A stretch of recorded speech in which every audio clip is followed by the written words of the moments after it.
السلام علیکم، صداقت نامہ میں خوش آمدید ناظرین۔ آج ہم بات کریں گے صحافی اور صحافت کو کن مشکلات کا سامنا ہے، چونکہ صحافی بھی اس وقت سفر کر رہے ہیں اور جو موجودہ حکومت ہے ان کی طرف سے بھی ان کا کوئی پرسان حال نہیں ہے۔ تو اس پر آج ہم بات کریں گے۔ ہم نے بلوا رکھا ہے، مدعو کر رکھا ہے، سینئر اینکر پرسن ہیں، تجزیہ کار ہیں، محترمہ ملیحہ ہاشمی صاحبہ۔ بہت شکریہ ملیحہ، آپ نے ہمیں وقت دیا۔ میرا پہلا سوال آپ سے یہ ہے کہ صحافی کی تعریف کیا ہے؟ صحافی ہر وہ شخص ہے جو گراؤنڈ پہ جا کے، فیلڈ پہ جا کے عوام کے سینٹیمنٹس، عوام کے مسائل، عوام کے کنسرنز کو پہلے جانتا ہے، پرابلم آئیڈینٹیفیکیشن کرتا ہے اور اس کے بعد ان کو ایڈریس کرنے کے لیے سلوشنز ڈھونڈتا ہے، اور اس سلوشنز ڈھونڈنے کا پہلا سٹیپ ہوتا ہے مقتدر جو لوگ ہیں، جو حکمران ہیں، ان سے سوال کرتا ہے، ان کے آگے سوال اٹھاتا ہے کہ جی ہماری عوام کو یہ مسائل ہیں۔ یہ ہوتا ہے آپ کا صحافی، یہ ہوتا ہے آپ کی صحافت کی جو روح ہے۔ یوٹیوبر صحافی اور جو دوسرے صحافی ہیں جیسے میں اور آپ ہیں، آپ کیا فرق محسوس کرتی ہیں؟ دیکھیں، یوٹیوب تو جو یوٹیوبرز ہیں جنہوں نے یوٹیوب پہ صحافت شروع کی، دلچسپ بات یہ ہے کہ وہ چونکہ زمینی حقائق کو کور کرنے سے انہوں نے کام کا آغاز کیا، انہوں نے خبریں پڑھ کے نہیں شروع کیا۔ مگر ہر کسی کا اپنا اپنا سفر ہے نا، سٹائل ہوتا ہے، ٹھیک ہے۔ جس مثلا آپ نے اگر اتنے سال پہلے ماشاءاللہ گراؤنڈ سے فیلڈ رپورٹنگ سے آغاز کیا، وہی بات جو میں نے ابھی تعریف کی صحافی کی، کہ تعریف ہی ہے صحافی کی، سو آپ نے وہ کام کیا۔ آپ عام چیئر جرنلسٹ نہیں تھے کہ آپ ادھر بیٹھے اور آپ کو آپ کا ریسرچر لا کے دے دے کہ جی یہ آج کے ٹاپکس ہیں، آپ اس پہ بات، ایسا نہیں۔ سو ایک تو وہ طریقہ کار ہے۔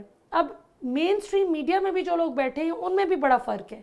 ایک ہے جو آپ کی طرح جنہوں نے پہلے مسائل کا ادراک کر کے سلوشن ڈھونڈنے سے آغاز کیا، ایک وہ ہیں جنہوں نے خبریں پڑھنے سے آغاز کیا، ایک وہ ہیں جنہوں نے ویسے ڈائریکٹ پروگرام ہوسٹنگ شروع کر دی۔ اب جو یوٹیوبرز ہیں، فرق میڈیم کا ہے کہ ان کے پاس ظاہر ہے کہ الیکٹرانک میڈیا تک رسائی نہیں ہے، ان کے پاس اپنا فون ہے، اپنا کیمرہ ہے اور اپنا انٹرنیٹ کا کنیکشن ہے جس سے وہ عوام کے ساتھ کنیکٹڈ ہیں۔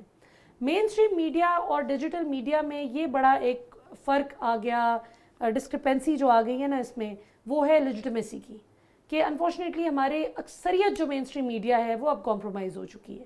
وہ اشتہاروں کے لالچ میں یا پھر حکمرانوں کے خوف سے وہ مینیج ہو چکے ہیں، زیادہ تر، سب نہیں۔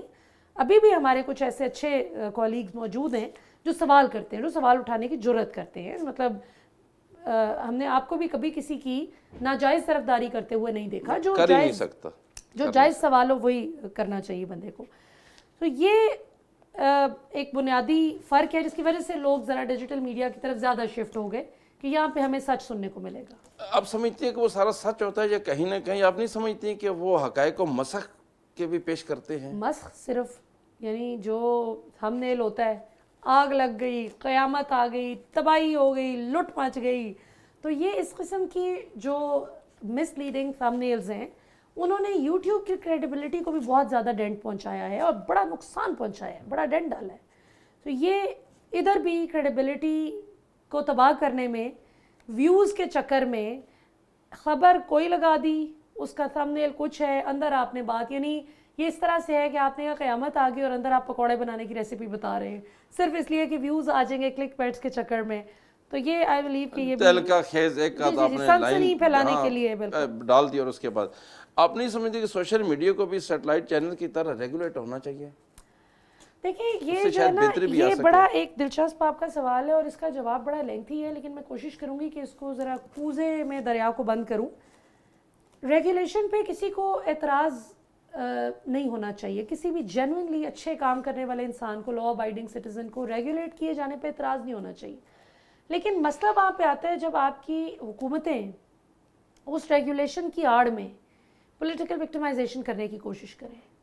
مثلاً میں ایک سٹوری کرتی ہوں کہ جی آپ نے اپنے اختیارات کا ناجائز استعمال کرتے ہوئے آپ نے قومی خزانے سے 10 کروڑ روپے جو ہیں وہ اینٹھ لیے، مثال کے طور پہ۔